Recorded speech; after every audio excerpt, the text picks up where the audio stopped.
Assalamualaikum warahmatullahi wabarakatuh. Selamat pagi anak-anakku semuanya kelas 4. Bagaimana kabar kalian hari ini? Semoga kalian tetap sehat dan diberikan kesehatan. Sebelum kita mulai belajar anak-anak, marilah kita berdoa terlebih dahulu. Persiapan berdoa. Berdoa mulai. Berdoa selesai. Baik, anak-anakku semuanya, kelas 4 yang Pak Bayu banggakan, kemarin kita di pembelajaran 2 sudah belajar tentang di tema 2, subtema 1, yaitu tentang sumber energi. Ya, untuk hari ini kita akan belajar di pembelajaran 3, yaitu tentang perubahan energi angin. Di dalam pembelajaran 3 ini ada 3 muatan materi pembelajaran. Yang pertama ada IPA, kemudian Bahasa Indonesia, dan yang ketiga IPS. Di mata pelajaran yang pertama di sini ada IPA. Ya, kemarin kita sudah belajar tentang sumber energi, bahwa matahari itu adalah salah satu sumber energi yang dapat diperbarui.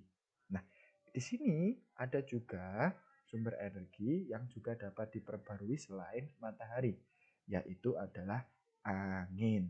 Ya, di sini sekalian bisa lihat di layar, ya.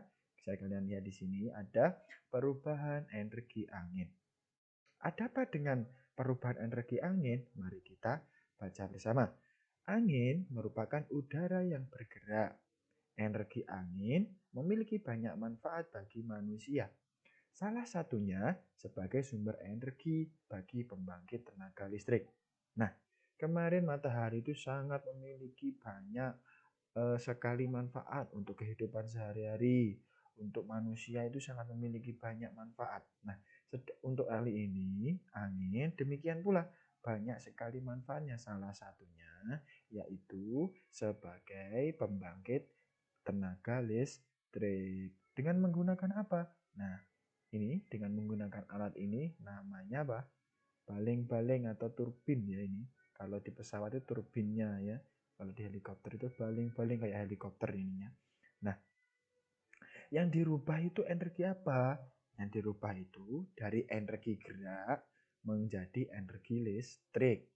Jadi dari baling-baling ini angin menggerakkan baling-balingnya, kemudian dari gerak ini nanti akan dirubah menjadi energi listrik. Oke, selanjutnya kita beralih ke bahasa Indonesia. Ya, untuk IPA hanya tentang perubahan energi angin, bahwa energi angin itu bisa dimanfaatkan menjadi energi listrik. Ya, kalau pembangkit listrik tenaga matahari kemarin kan namanya pembangkit listrik tenaga surya PLTS. Kalau angin berarti PLTA ya, pembangkit listrik tenaga angin atau air. Air, angin itu sama ya.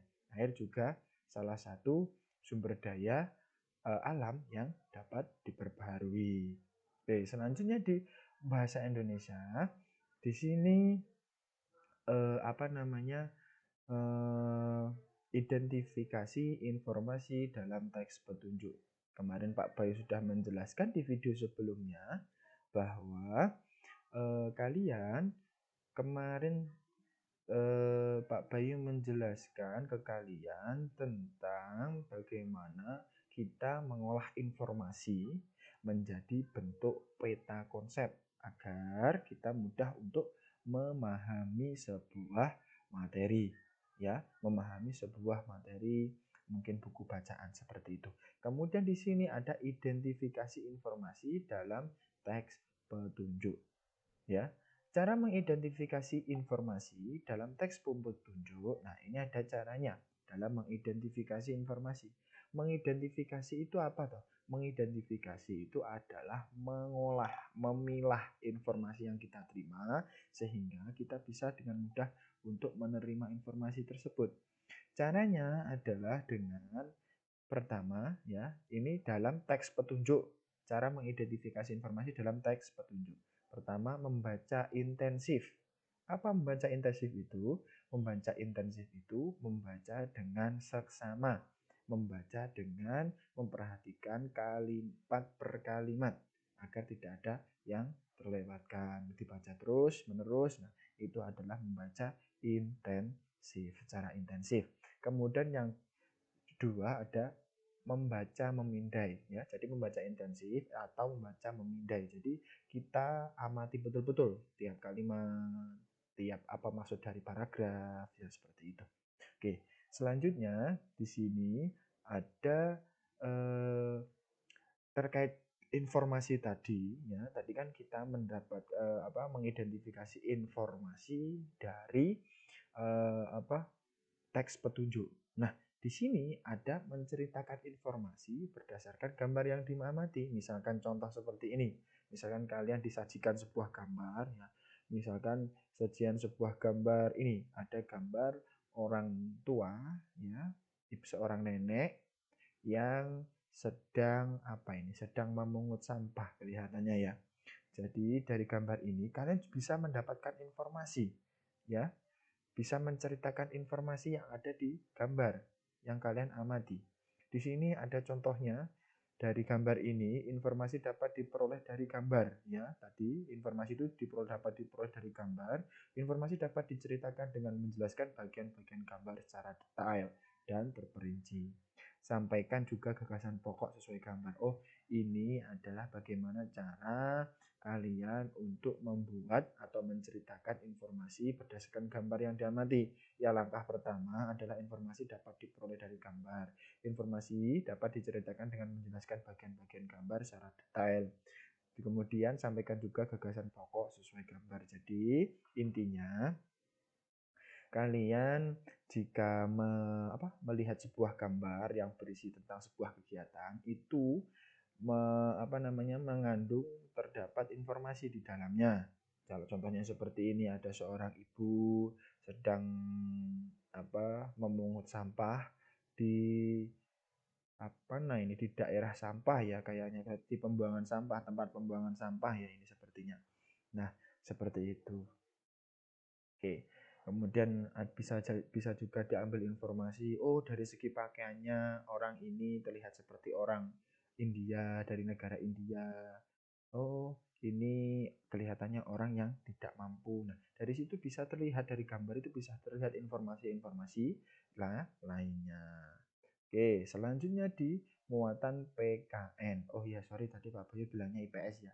Ternyata di pembelajaran 3 ini yang terakhir adalah muatan PKN. Nah, kemarin di pembelajaran 1 dan di pembelajaran 2, Pak Bayu sudah menyampaikan bahwa hak dan kewajiban, kalau kemarin hak dan kewajiban air ya, hak kewajiban kita sebagai masyarakat, sebagai manusia agar memenuhi kewajiban air ya, memenuhi kewajiban dan haknya yang dimiliki air dan alam. Di sini ada juga pentingnya melaksanakan hak dan kewajiban dengan seimbang ya. Jadi kalau kemarin itu kan hak dan kewajiban itu tidak bisa terpisahkan ya, saling melengkapi. Nah, di sini antara hak dan kewajiban itu dalam pelaksanaannya itu juga harus dengan seimbang. Oke, listrik memiliki banyak manfaat. Nah, hak ini adalah contohnya ya. Listrik memanfaatkan energi listrik untuk aktivitas sehari-hari. Nah, memanfaatkan energi listrik itu adalah hak kalian, hak kita sebagai manusia ya. Kita bisa menerima aliran listrik di rumah-rumah itu merupakan hak kita gitu. Contohnya menonton TV. Kewajiban menghemat penggunaan listrik. Nah, di sini contohnya matikan TV jika sudah selesai menonton. Nah, itu adalah kewajiban kita agar kita tidak membuang-buang energi listrik.